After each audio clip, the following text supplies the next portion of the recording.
Anggota Kongres Amerika Serikat alias AS, Sarah Jacobs, mempertanyakan kesehatan mental Presiden AS Donald Trump yang tengah memimpin perang AS dengan Iran. Pertanyaan itu disampaikan Sarah Jacobs saat menggelar rapat dengan anak buah Trump, Sekretaris Pertahanan AS sekaligus Menteri Pertahanan Pete Hegseth pada Kamis 29 April. Dalam rapat tersebut, Sarah Jacobs menjelaskan bahwa dirinya mulai mendengar kekhawatiran dari konstituennya, terutama dari keluarga-keluarga militer AS yang ditinggal ke medan perang di Timur Tengah. Para keluarga militer AS itu mempertanyakan dan khawatir dengan kesehatan mental Donald Trump. Apakah Donald Trump memiliki kesehatan mental yang stabil sebagai panglima perang tertinggi di AS? Pertanyaan tersebut kemudian ditanggapi reaktif oleh Hegseth. Bukan menjawab pertanyaan Jacobs, Hegseth justru membandingkannya dengan mantan Presiden AS Joe Biden. Hegseth mengungkit kesehatan Joe Biden yang juga rentah saat memimpin AS.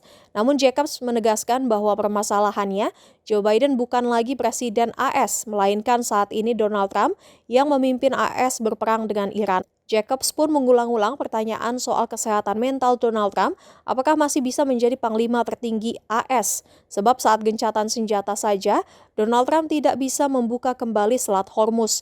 Hal ini menyebabkan harga-harga melambung di AS akibat kenaikan harga minyak mentah. Pun Jacobs menampilkan postingan nyeleneh Donald Trump, terutama bagian Donald Trump yang mengedit dirinya seperti Yesus. Sebagai seorang Yahudi saja, Jacobs merasa tersinggung dengan unggahan Donald Trump. Jacobs menegaskan bahwa seorang panglima perang tertinggi di AS harus memiliki kesehatan mental yang stabil.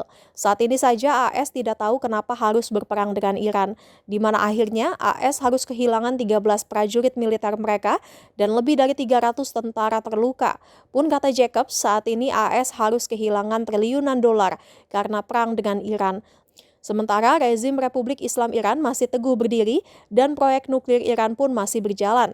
Hegseth pun tidak berkutik dengan sederet pertanyaan dan pernyataan Jacobs. Menteri Pertahanan AS itu hanya melontarkan dalih yang tidak sejalan seperti perang AS dengan Afghanistan di masa lalu.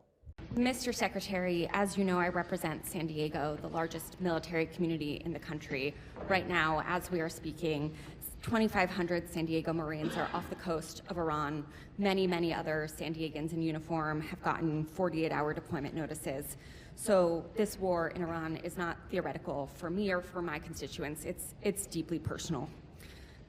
As you also know, on Easter Sunday, President Trump threatened to destroy Iran's bridges and power plants, writing, quote, "Open the fucking strait, you crazy bastards, or you'll be living in hell. Just watch."